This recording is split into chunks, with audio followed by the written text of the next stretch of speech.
this is sort of my complaint, but it's not really a complaint at Apple. It's a complaint about either us or the universe. That escalated quickly. No. Sorry. By us, I don't mean the three of us. I mean us like humanity. Better? Further narrows it down.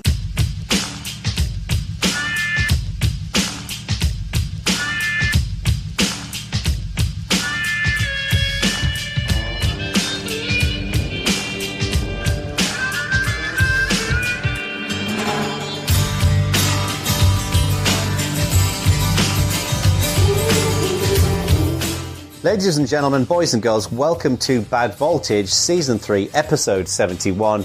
It's been a hot minute since we last did this. The return of the podfade. Yes, it is true. Bear me while I just make... No, I'm not calling the show that. I was going to make a note, but I'm not calling it. Return of the pod. We can't commit to anything, including podfading. So I'm here with Stuart Ian Langridge and Jeremy Garcia. Particularly unkind at the given moment. Actually, wow, that's a tough crowd. Is that really insulting? I thought it was just a word, and I thought, oh no, hang on, isn't he in prison or something? He is very, very much in prison. Yeah. So yeah, we're gonna kind of dig into some fun things. What should we talk about? Do you want to kick us off, Mr. Langridge? We're gonna just go and do some news. Sure. I mean, this is less news and more things that I have discovered. I made a note of a bunch of stuff for the show. Okay. But the first that makes one of us. I'm doing what I can to serve the listeners. So, but the main thing is this is something where I'd more like your thoughts, right? So there have been a few high-ish profile examples of government officials using commercially available chat systems to exchange information. And so the most recent high-profile one was a bunch of high-up American government officials talking on Telemessage, which is a fork of Signal, and then inviting the guy who edits The Atlantic to their conversation or whatever. Signalgate, as it was referred to. Okay, yeah.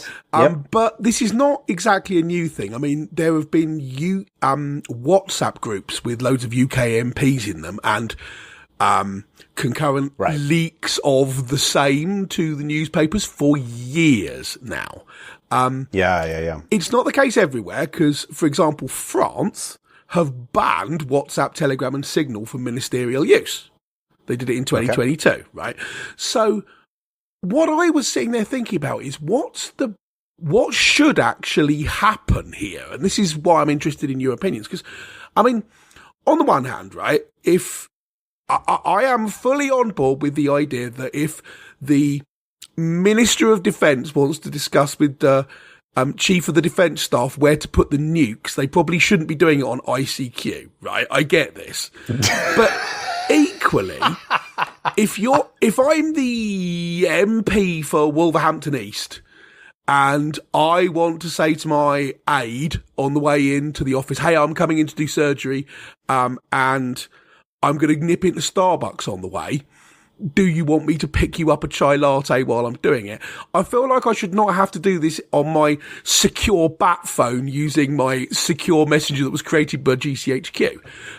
And at least partially, this is going to be because any government mandated secure messenger thing is going to be shit by comparison with commercial ones, right?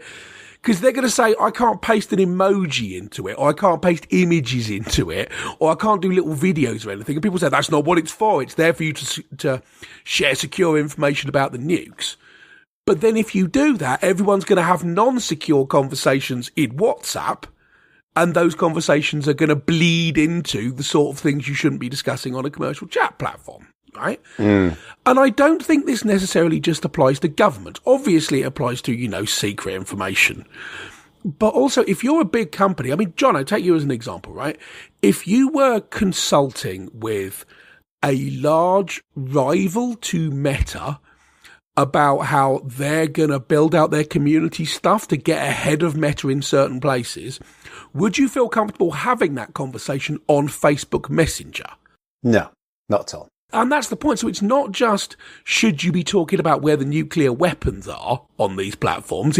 There are commercial secrets which you want to keep secret too. And some of them say we do full end-to-end encryption and so on and so forth. But very few of those things have been actually verified.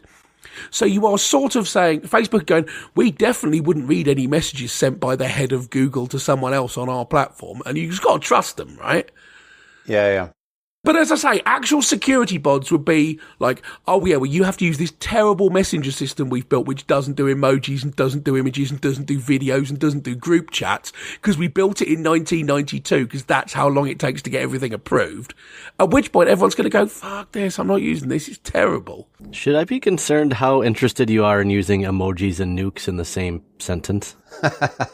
I'm going purely off the reported stuff in the Atlantic about Pete Hegseth and so on, and they had little sort of wavy emojis about something where they're going, let's drop the bomb on this city or whatever, and someone was like, here's a thumbs up picture. I couldn't believe it. To me, there's kind of two components to this. There is like the technology side of things and whether it's secure or not. And then, but I think the real crux of this in my mind is using judgment, right? Like, so, the whole thing, the Signal Gate thing, when that whole thing blew up, it seemed to me like everybody was talking about they were using Signal, but to me, it seemed like the biggest problem here was really that they just used poor judgment. Like Signal as a platform, and I'm not an expert on this by any stretch of the imagination, from what I understand, is actually really designed to have these kinds of conversations. But the biggest problem here was who gets pulled in and how they get pulled in and how they're approved to kind of get pulled in. It seemed like they just yanked a bunch of these people in there because, like you said, Ak, I think it's like, it was convenient. It was a convenient thing that they could use. It was on their phones. But to me, this is more of an issue with judgment. And I don't know how you solve that with technology. I mean, I agree. In the end, you have to rely on the judgment of your elected representatives or the people they choose or whatever. I get that. But equally, part of the reason that a lot of rules are in place are to attempt to insulate the system from bad results when people display poor judgment. Like, right. Yeah, sure, yeah. You want people to behave properly, but equally, there are things like anti-corruption laws because you don't want to. That shouldn't be the only thing you rely on is the integrity of your representatives, right? Yeah. And so that's why I think I honestly don't know. I sat there and thought about this and I don't know what I think should be the case because I don't think you should make elected representatives' lives a misery because some bod from security comes round and bollocks them for talking about which coffee to have without using a secure government platform. But we have existing data classification systems though, right? So it seems to me if you wanted to discuss your sandwich order using whatever platform you wanted would be fine. If you want to discuss something that is top secret or higher, using an app where you cannot accidentally add a reporter seems like good security posture to have in general. And it's part of like a defense in depth. It's not going to stop everything, but that seems like a minimal set of requirements would be, I cannot accidentally add random wrong Jono. And then suddenly someone who writes news for a living has access to a very private, very sensitive information. If you added them to the sandwich order, maybe they chime in and get on your sandwich order and whatever. But like that seems like not all that bad. So I appreciate, I brought like nukes into the conversation or whatever, but there's a whole bunch of information which I feel like is sensitive, but not in a military classification way. If you're talking about, okay, we're going to change the law so that no one gets benefits anymore or something, and you're discussing that amongst the cabinet, that's not classified like, where military bases are or whatever. I don't even know if there is a classification system for that kind of thing. But should you be discussing that on WhatsApp? I don't know. And there is obviously not a clear boundary there. And there's also the tendency of conversations to wander backwards and forwards. And you don't want people, and you don't want to be the guy in the conversations like, excuse me, I think this conversation is wandering close to things we shouldn't be discussing on an open platform. Let's move everything to the secure phones. And everyone's like, oh man, shut up. There is also another kind of question in here around an audit trail, right? Like, without separating us into an entirely different thread here, but, I think it's good as a general rule that civil servants, or certainly, our representatives, that there is some level of audit. So we can, if something gets fucked up, then we can kind of go back and take a look and see what happened. The whole Presidential Records Act thing. The reason I didn't bring that up is because I don't think most countries have got it. I don't think the UK's got it.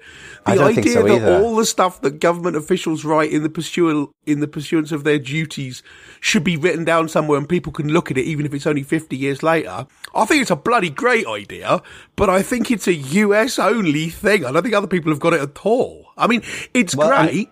Did we do a thing correct? 200 years ago. Unless you did it correctly recently. Surprised that it ever happened. That's great. Did we do a thing correct, by the way? That is the title of the show. I'm writing it down in the document now. But I think part of the thing here is you want compliance to be the path of least resistance, right? Defaults matter, 100%. Yes, yeah. And this leads into that sort of thing. So, yes, the idea that everything you converse about ought to be recorded somewhere for later audit is a brilliant idea. But you know what government-written internal software's like, right? Is it going to be as convenient to use as WhatsApp? No, which means people are going to be inclined to not use it. Because if for no other reason, then they have no competition. If you're allowed to mandate that everyone who works for, in your case, is the federal government, has to use the special government-only WhatsApp clone, then are they going to bother adding user features?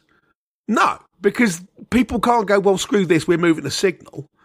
So, but this is where, like, you, and I appreciate what I'm about to say here is the most aspirational of aspirational things.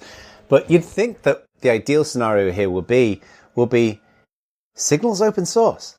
Is to take the open source project and modify it, have a private build for the government where, just as an example, if you want to add someone into a Signal conversation, you can only add people in who are, somehow vetted. Like, so you can't add a regular phone number in. You can only add somebody in who's in, the equivalent of a government LDAP, basically, to kind of pull them in. Something like that would be a great way in which they can have the benefits of something that's easy to use, like Signal, but then where you can you reduce that risk, to your point. Like, I don't understand why this is not happening. This seems... Well, I would ask someone at 18F, but they all got laid off, didn't they?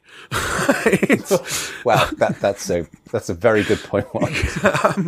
But yeah, I don't know. Like I say, my intuition on this let me down because I sat there and thought about what do I actually think should happen here, and I didn't have a good answer, which is what, I'm glad I'm not the person in charge of thinking about this for the government, or for a large corporation with commercial secrets they need to protect from the competition when the competition are the ones running the chat app, right? Yeah. Do you have your secure conversation on how to unseat Google Chrome on meet.google.com? Do you trust Google to not be listening to this or perhaps training their AI with it or whatever? I'm not sure you do.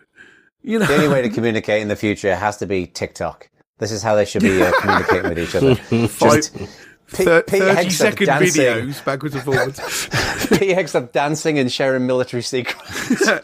But yeah, I don't know. I mean, like I say, my intuition doesn't really lead me to anywhere. So what do you think what should we do about this? Your answer can't be politicians should have more integrity and not discuss secure things in insecure channels, because that's clearly not working as a policy. Do you think the suggestion that Mr. Bacon made of just taking something that is pretty well respected, I think, in most communities from a security and cryptographic perspective, like Signal, and having a custom build where it's like, no, you're having a private discussion, this person doesn't work in the same agency. Like, it could have pretty prescriptive rules about different agencies and leveling and a whole bunch of things right into the modifications.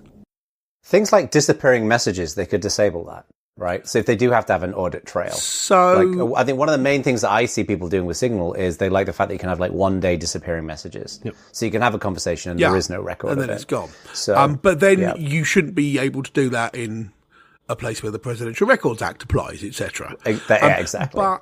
So first of all, as I understand it, telemessage, which is the thing that a bunch of people got busted on, is a fork of Signal. I think libsignal, the underlying encryption stuff, is quite commonly used in other people's stuff. But I think more to the point, and this shades into an area I didn't particularly want to go into because it's straight up about politicians rather than technology. But sometimes people don't want to have those conversations somewhere where they will be tracked. Now, that is straight up mendacious, right? People ought to be stopped from doing that. But the magic words to summarize that conversation are private email server. Right? Which is exactly what that was, right? That was that. By the way, you just had a can of worms inside of another. I know, right? Yeah, exactly. Each worm has swallowed 100 more cans of worms. So we're not getting into that. And to a large extent, I don't want this conversation to bleed into what if people who are elected are deliberately trying to avoid these requirements. It's more like Jeremy says, the defaults. How do you nudge people into doing the right thing? But you seem to be resistant to people in the government having to use a specific app. But if you work at almost any organization I've ever been a part of, they're very deliberate with like, here's the system you use for this, here's the system you use for that. So any job, that's just part of the job, right?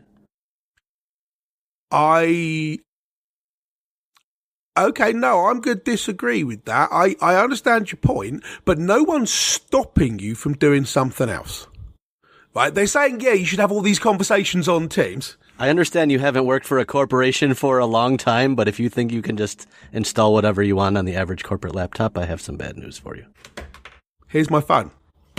Right, unless you supply me with the phone and then prevent me from installing things, and if you do that, people are going to say, screw it, I'll just message you from my home email address or my home phone or, my personal mobile phone or whatever. Yeah, but then you might get fired for that. Right. You can't break those rules. Right, okay, will you? A lot of companies will say that if you share company confidential conversations or data on your personal device, you'll get fired. Most companies, you can't even access company data on your personal device because you need it to be a managed device. And to be a managed device, you have to have followed all the rules they have. And it creates a separate workspace. I certainly agree that a lot of companies say this. A lot of companies do this, for sure.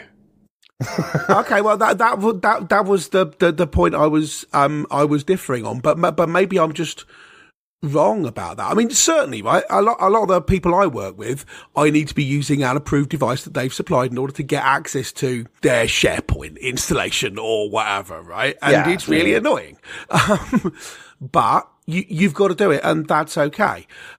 The other thing as well, I would say, is you said that people who want to do something outside of that people are mendacious if they want to speak off the record, basically. I don't know if I'd agree with that, because I think every human being will want some form of privacy, right? Like I know, for example, a lot of founders and executives at companies who will have conversations on a platform like Signal because they don't want to have it on Slack, because there's are they discussing company confidential information in there? You've just literally said that's not allowed. No. What I'm saying. This is my point. Sure. But I think elected officials have different rules, at least in my perspective. Right. Now I will grant you there may be one of the differences here might be it's actually different for government officials than it is for corporate officers or whatever. But exactly the point you just made is companies stop you from doing that, and if you don't do it, they'll fire you. And I think that's bollocks, is my point, right? What I'm saying is they'll do it at the executive level, but for staff it's different. Executives I guarantee you that every company in the world will have their executive team on a Signal. Yeah. Guarantee it. But their staff don't get the same, they don't enjoy the same privilege. And that's exactly my point. Honestly, I'm not really talking about whether some bod in the mailroom discusses with his mate something which would allow you to deduce how much incoming mail the company gets, which is technically a corporate trade secret, right? No, that's not what's relevant to this conversation. What's relevant to this conversation is maybe we're going to lay off half the company for lols and our bonuses go up. Should they be able to have that on a private channel? And if your answer is yeah, then your rule about every company enforces this is bullshit.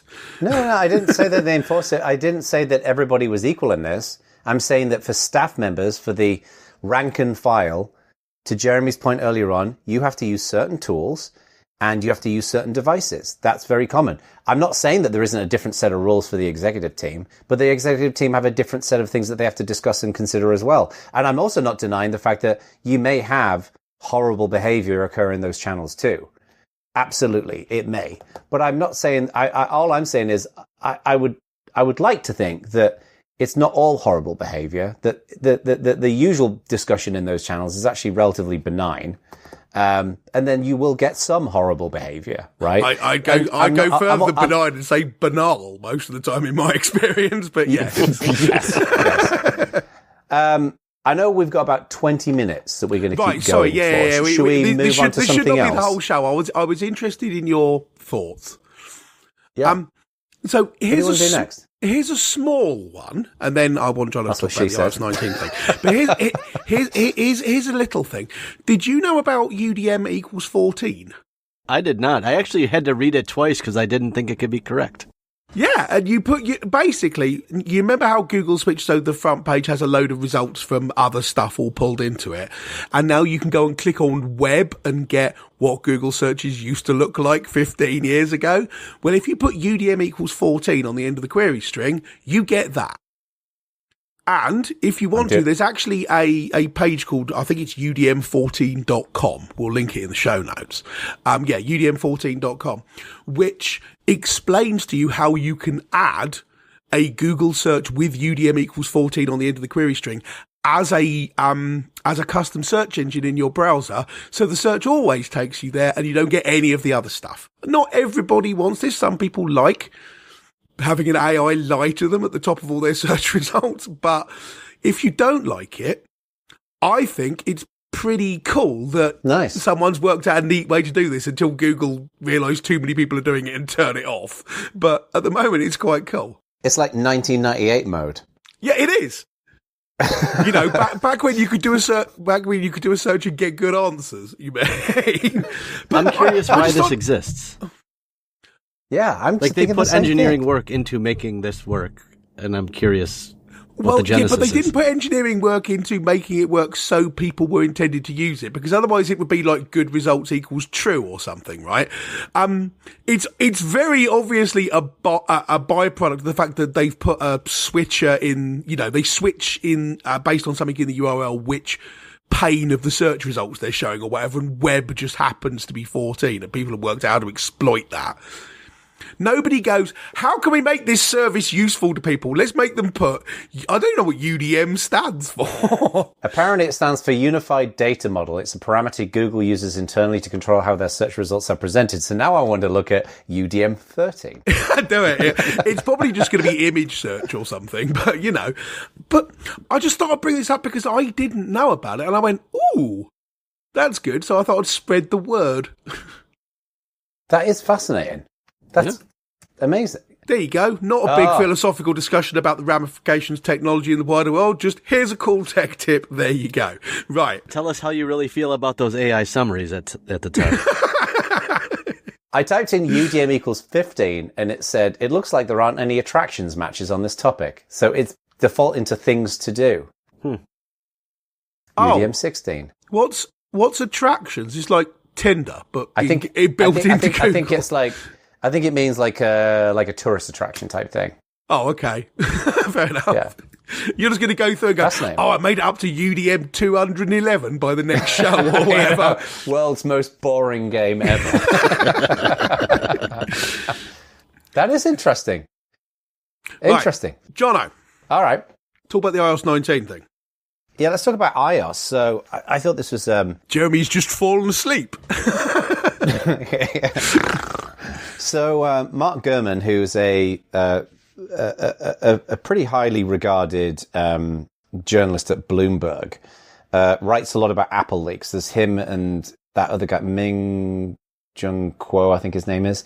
And they're pretty reliable leakers and have been for many years. Mark Gurman especially. Yeah. And he's been talking for a while about how Apple are basically iOS is due to come out iOS 19 is scheduled to come out in September.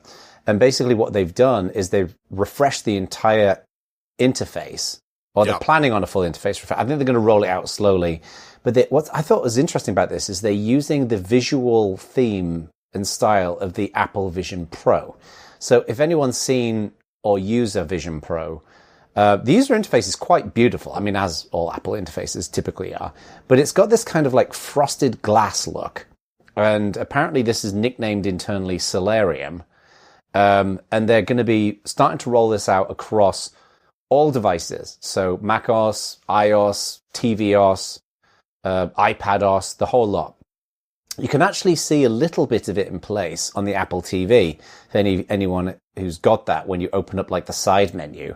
But I thought to myself, Apple seems to be visually adjusting and optimizing their OSs fairly regularly, right? But no, it turns out like the last time this happened was about 15 years ago, 10 or 15 years ago, I think it was. Well, I don't think it was 15, but yeah, it was a while back. Do you not remember going through the last transition? I didn't have an iPhone back then, so I wasn't really paying attention. Yeah. But now I do. But and you know, people are debating about, is it a circle or is it a square? Because they're going from like the kind of rounded corner squares right now for the icons, and it's going to be much more. People are nicknaming it a squircle. They are great pains to point out they're not rounded corner squares; they're squircles. Right.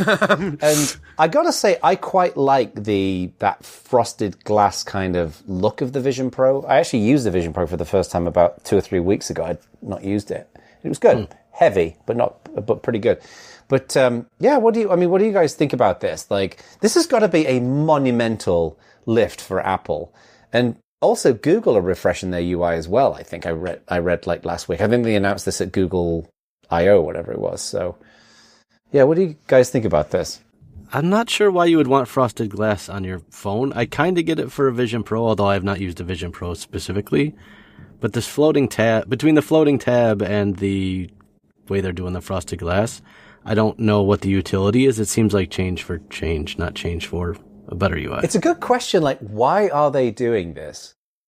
And this is sort of my complaint. But it's not really a complaint at Apple. It's a complaint about either us or the universe.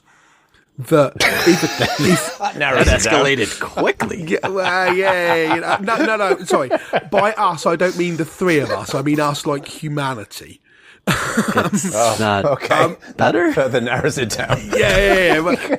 Because as far as I can tell, if you don't refresh your brand every now and again, everyone starts going, oh, well, it looks a bit old and tired and everything, even though it's fine, and people just leave it alone. So you just have to do this. And yes, it does feel a bit like change for change's sake, but equally, people want change for change's sake, because if you leave something alone, I think people start to be a bit grumbly about it.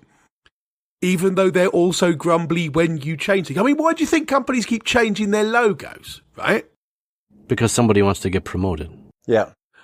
And same thing. Yeah. But I don't think, much as I'm not necessarily on board with the whole, hi, we're a design agency who are going to charge you $10 million to take the words in your logo and slant them a little bit to the left. Thanks. Ka-ching. British Petroleum looking at you. But I think some people in the design world may push back on your characterization of their business. And exactly. But also, I'm not pushing back. Yeah, exactly the point I'm trying to make here is they do have a point. Right?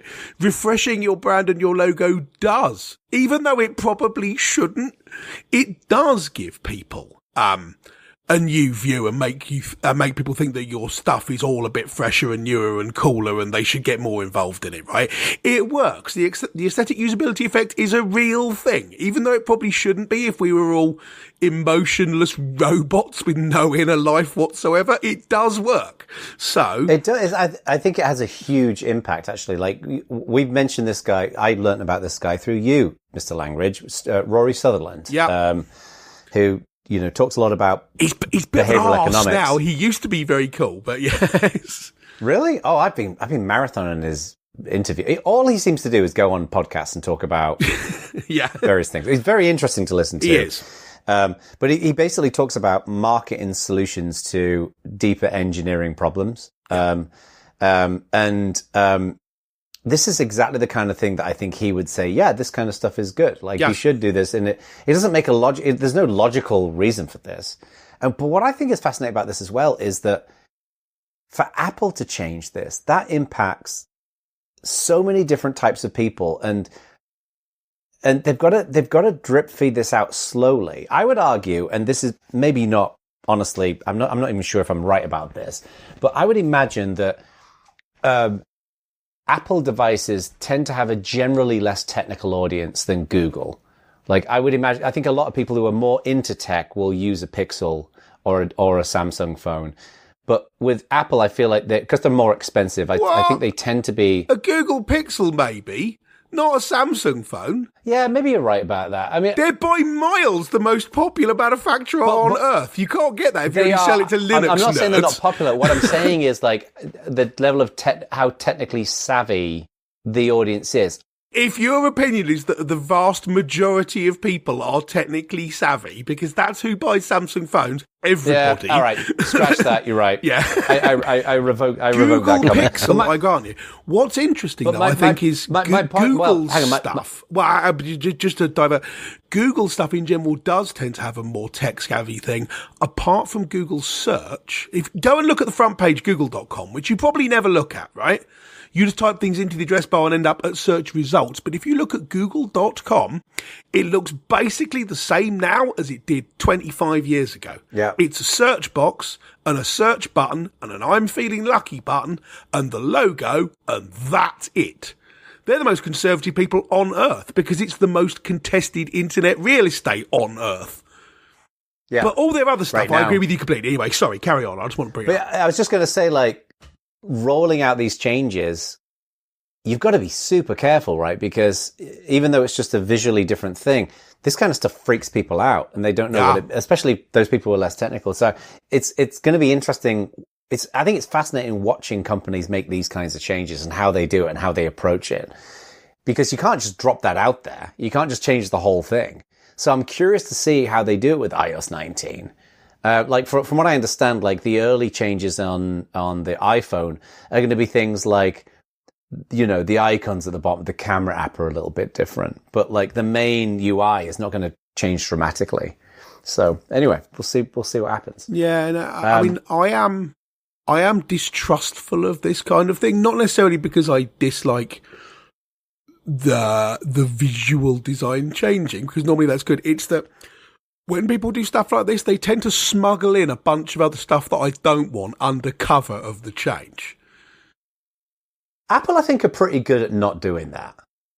Now they've killed all the Apple Intelligence stuff, yeah. Yeah. Oh, my God. It's fucking bad. Oh, it's so bad. You see my point, right? Oh, my God. It's the worst thing. It's one of the worst products I've ever seen in my entire life. Whoa, that's a bold statement. It is. It is beyond. It's just useless. I mean, you've seen, let's be honest, between just the three of us and our million listeners, you've seen a lot of bad products. Seen a lot of bad products. I've owned most of them. You've owned almost all of them, in fact. Yeah. What do you not like about it? It just doesn't work. So Siri doesn't answer anything I ask it correctly. And often it'll like tell me to go to I've switched Siri off. I don't use it on any Apple devices. And as you both know, like I'm all in on Apple, like the watch, the MacBook, the whole nine yards. But also like the only thing that I find Apple AI is actually useful for is when you see notifications on your lock screen, is summarizing the thread. Like let's say you get a bunch of text messages and it summarizes what those are into a sentence. That is helpful. There is nothing else. I don't use it anywhere else in any of my Apple devices. And I use AI a lot. Like in my company, we use it for friggin' everything. So it's not that we're anti-AI. Just, I think Apple have completely ballsed it up. And to me, like the brand Apple Intelligence has zero equity with me. Like I think of it as a net negative now. I just think it's the shittest AI rollout I've ever seen. Whoever did this at Apple I was going to say should be fired, but I think they were fired. I mean, do you think this is because Tim Cook and the execs at Apple don't really care about AI? Because isn't their motto for it? I'm a proud Pixel user, so I have never used it. Isn't it like AI for the rest of us? Isn't that their framing for it? Which makes me think they don't believe in AI. Tim Cook has probably never used AI. I think they believe in AI. I really do. I think they care about it, but I think Steve Jobs will be rolling in his grave because I think they just rushed it. I think they were so eager to get it out there. I think you can kind of pin this on Microsoft a little bit because I think Microsoft with Copilot, they moved quickly because they had the advantage of already working with OpenAI. So they moved quickly and I don't know whether any of their shit is any good or not. I've not used it, but I think Apple rushed it and they just completely screwed it up. Like it seems like whatever quality gates they had in place were wide open. So interesting. I am blissfully unconnected with this because my iPhone 13 mini doesn't do all the AI stuff, so I didn't get any of it, and it's great. Dare I ask what iPhone they're on now? Is it 16? Is it 17 about to come out? Yeah. Oh, you're not as far behind as I would have guessed. What's really disappointing is now the power socket on the bottom has stopped working and I can only charge it wirelessly. I should probably start thinking about another phone, but I looked literally this very morning for a phone the size of my iPhone 13 mini, and on the market made since 2002, there is one from a company that I've never heard of, and that's it. So I'm sticking with it. Yeah, it seems like the tiny phone thing is really not really a thing anymore. It used to be. Do you remember years ago? It was definitely a thing. I agree with you. I feel standing up for things. Like, to be clear, it's not a tiny phone. It's a normal size phone, and you've all got massive phones. Get like the Motorola Razr. It flips. It's small. It's great. I actually looked at the Motorola Edge 60 this morning, and it's huge. I think folding phones are... Have you used a folding phone for real? Not just like someone showed you it in the pub and you went, "Oh, it folds." Not since like 1995. No, one of the ones with like the folding screen in the middle and stuff. Not a bloody clamshell phone, you div. Why are you so derisive of these folding phones? They seemed, when they came out, very much like a solution in search of a problem. Like, it's an immense technological achievement to make a screen which can fold. I'm super impressed with them from an engineering point of view. Be like, why do you need this? Because I don't need a phone which is half the size of a correct phone. And I don't need a correct size phone which unfolds to be a huge, great big phone. So what's the point of it? Oh, I disagree with you. So for you, like, given the fact that you have your tiny Donald Trump hands, I think you should get one of those phones that's a normal phone that's folded in half, because that'll be perfect for you. Because then if you want to do something, you want to play a game or you want to reply to an email or whatever, you can lift it open, right? For me, when Apple are apparently going to bring out their folded phone in the next couple of years, and it will be a normal phone that goes like to a big square kind of thing. This is not quite a tablet, but a square. Yeah. I would love that, because my thumbs ache when I'm typing on a normal phone, and I think it'd be good. I also watch a lot of video, like watch a lot of YouTube. I could imagine like open it up to the wider form factor and being able to watch a video more nicely.